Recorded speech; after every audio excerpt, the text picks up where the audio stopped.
अस्सलाम वालेकुम नाज़रीन, मैं हूं यासिर यासीन और आज आप लोगों की खिदमत में हाज़िर हुआ हूं नफली तवाफ़ का तरीका लेकर। आप लोगों ने हज या उम्रा के क़याम के दौरान नफली तवाफ़ किस तरह से अदा करना है, या किसी और की जगह पर अगर आप लोग तवाफ़ करना चाहते हैं तो वो आप लोगों ने किस तरह से करना है, या अपने जो अज़ीज़ व अक़ारब फ़ौत हो चुके हैं उनकी जगह पर आप लोग तवाफ़ किस तरह से अदा करेंगे। अगर अभी तक आप लोगों ने वीडियो को लाइक नहीं किया तो लाइक कर दें, शेयर कर दें और मेरे चैनल को सब्सक्राइब कर दें और बेल वाली बटन पर क्लिक कर दें ताकि मेरी हर आने वाली नई वीडियो आप लोगों तक पहुंचती रहे। तो आइए नाज़रीन, अब चलते हैं नफली तवाफ़ के तरीके की तरफ। तो नफली तवाफ़ के लिए लाजमी नहीं है कि आप लोग एहराम की हालत में जाएं।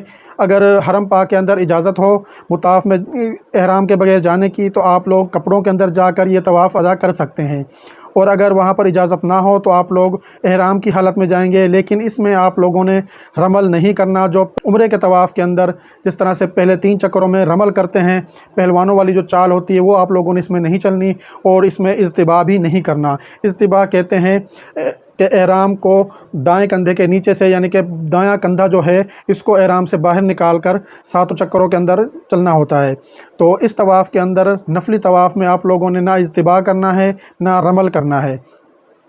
जब आप लोग हरम पाक के अंदर दाखिल हों तो बाकी मसाजिद में जैसे दाखिल होते हैं तरीक़ाकार वही है, लेकिन इसमें हम लोग तहियतुल मस्जिद नहीं बल्कि तहियतुल तवाफ़ अदा करते हैं, क्योंकि मस्जिद हराम का तहिया तवाफ़ ही है।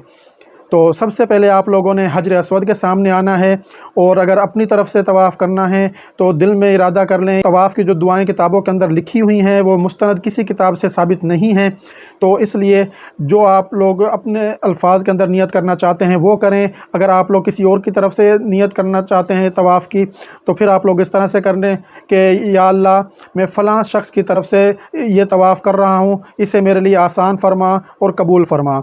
और अगर अपने लिए करना चाहते हो तो उसकी नीयत ये होगी, या अल्लाह, मैं ये तवाफ़ कर रहा हूँ, इसे मेरे लिए आसान फरमा और कबूल फरमा। सबसे पहले आप लोगों ने हजर अस्वद के सामने आना है। वहाँ आकर आप लोगों ने दोनों हाथ कंधों तक इस तरह से उठाने हैं और हजर अस्वद की तरफ देखते हुए आप लोगों ने कहना है बिस्मिल्लाहि वल्लाहु अकबर, और आप लोगों ने तवाफ़ शुरू कर देना है। अब आप लोगों ने जो मर्ज़ी दुआएं पढ़ें, कुरान पाक की जो आयत आपको याद हैं आप लोग वो पढ़ें। अलहम्दु शरीफ नमाज में जो पढ़ते हैं वो पढ़ लें, और दरूद शरीफ पढ़ लें। उसके बाद जो दिल में दुआएं हैं वो आप लोग मांग सकते हैं। तवाफ़ के दौरान एक छोटी सी दुआ है, ये पढ़ लें तो इसका भी बहुत अजर व सवाब है। सुबहानल्लाहि वल्हम्दुलिल्लाहि वला इलाहा इल्लल्लाहु वल्लाहु अकबर वला हौला वला कुव्वता इल्ला बिल्लाह।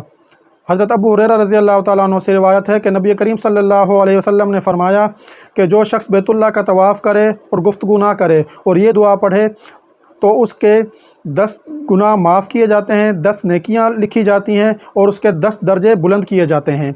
हतीम के बाहर से आप लोगों ने तवाफ़ करना है, हतीम के अंदर से तवाफ़ नहीं करना। और इस तवाफ़ में आप लोगों पे कोई शर्त नहीं है। आप लोग हजर अस्वद को चाहें तो बोसा दे सकते हैं, रश की वजह से वैसे तो वहाँ पर जाने की जगह नहीं होती, मुल्तज़िम पर जा सकते हैं, और रुकन यमानी उसको आप छू सकते हैं। हाथ से दूर से ना इशारा करना है और ना उसको बोसा देना है, सिर्फ़ उसको छूना सुन्नत है। अगर रश ना हो तो आप लोग उसको छू लें, अगर रश हो तो दूर से ही बिना इशारा किए आप लोग वहाँ से चले जाएं।